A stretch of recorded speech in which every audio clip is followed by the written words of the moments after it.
Hello guys, good morning. So nagluto na naman tayo ng healthy na pagkain. So itong niluto ko guys ay version ko na lomi na healthy. Healthy siya na lomi. Guys. Kung makita nyo, meron siyang naglagay lang ako ng yun, carrots, sayote, tapos yung chicken na pinadtad ko. Tapos pechay, yun lang guys. So, healthy siya guys. Wala siya yung mga bola-bola, yung mga lumpia, mga giniling, mga utak, atay. So, wala akong ganun guys. So, may version lang ako na ganito, na healthy siya na version na pwede sa mga may mga nagme-maintenance diyan. So, makakain pa rin tayo ng lomi. Yan. So, tikman na natin to guys. May pechay. Yan. Tapos, nilagyan ko lang ng konting pampalapot. Tapos, isang egg na malaki. Binili ko sa tindahan, malaki siya. Sa 12 peso siya. Malaki. Jumbo size. So, yun guys. Try natin to guys. Masarap to. Ayan. Simple lang to guys na luto and budget friendly. So, sabayan niyo ako. Kain tayo.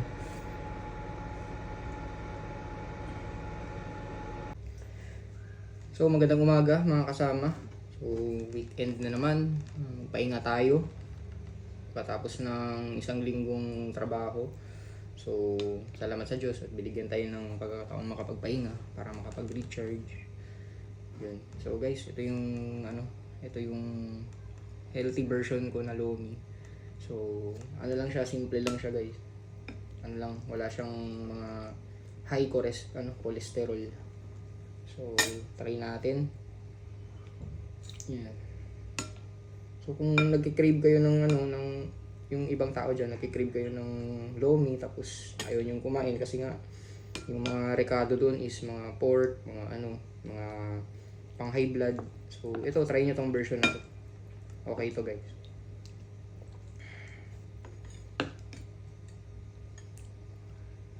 Ayan.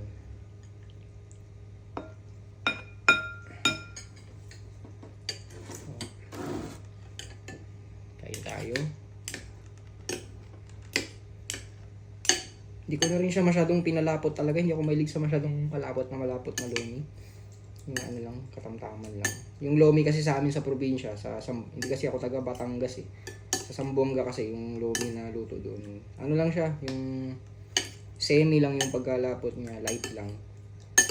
Hindi yung tulad sa Batangas na talagang napakalapot. Yan. So, thank you guys. Kain tayo. May photo rin pala ako.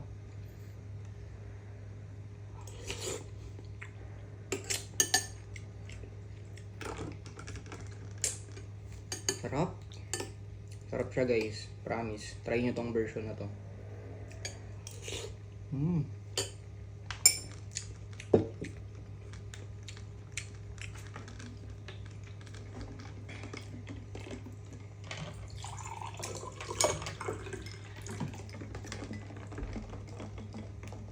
Ito tayo.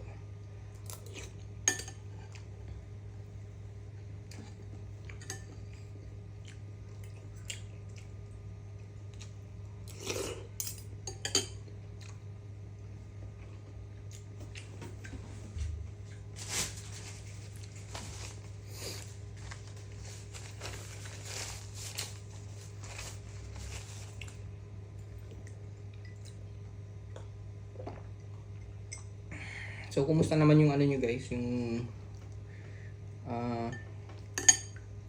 buong linggo nyo? Naging productive ba kayo? So, ako kasi yung routine ko, napaka-busy.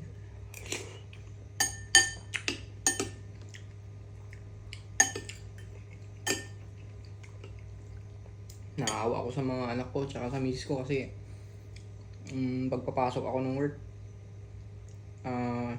hindi ko na sila talaga mahagilap sa cellphone eh.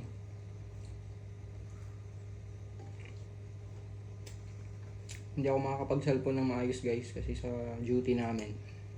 Sunod-sunod yung mga compliance, mga trabaho.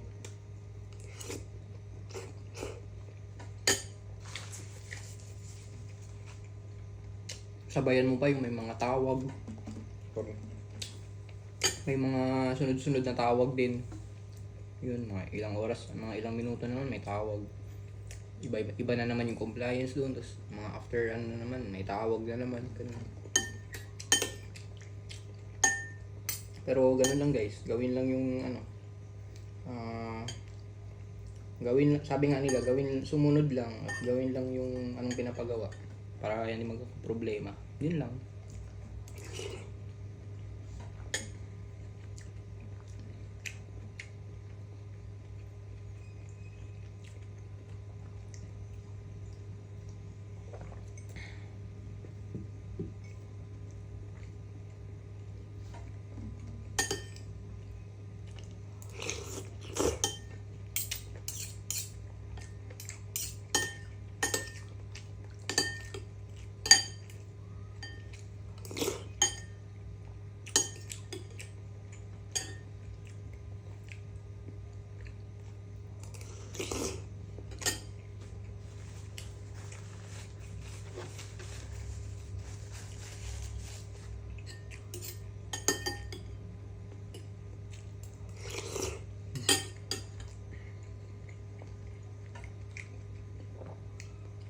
Wala na pala akong balita sa ano.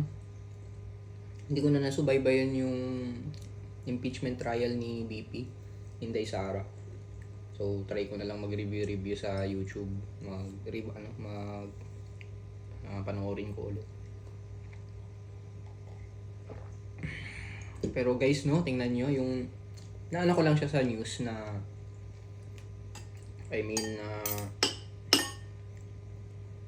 nakita ko lang sa newsfeed.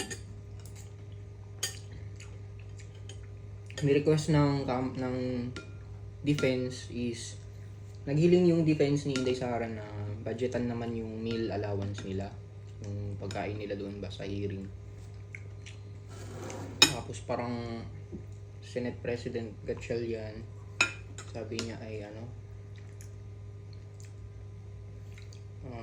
tingnan na lang daw kasi wala dong budget yung ano, yung Senate, nakalaan daw sa ibang mga program. Yun. So, okay. Yun lang. So,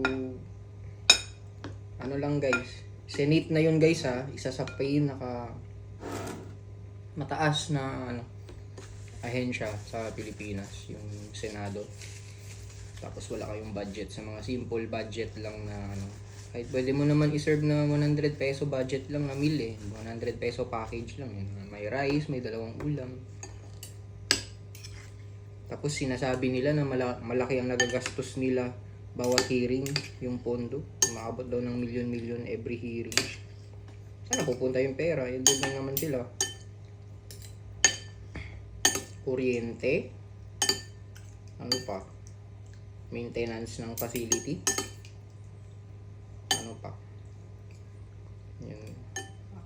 Sa akin guys, wala naman akong kinakampihan. Neutral lang naman tayo. Pero nakikita kasi natin yung sense, yung common sense eh. Yung pagkain kasi naman yung guys, meal naman yun. So, bakit sila ba? Di ba sila kumakain dun sa Senado? Yun, meal yun eh. Daily needs yun ng mga tao. So, kung nag-work ka in line of duty, so, you are entitled to,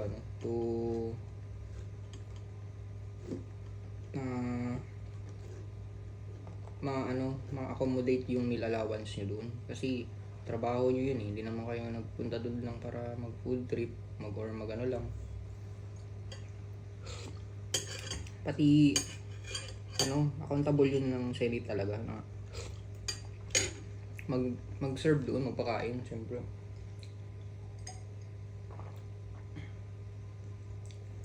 Common sense na lang, parang magkano lang naman yung pagkain, barato lang naman guys. Kumukuha naman sila doon ng mga paluto talaga na parang catering package na. Ba't nila isama yung mga doon?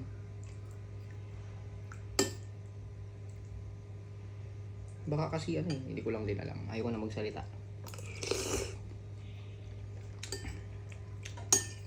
ilan ba yung pinapakain nila doon na tao sa isang araw or sa isang kainan. Yun lang.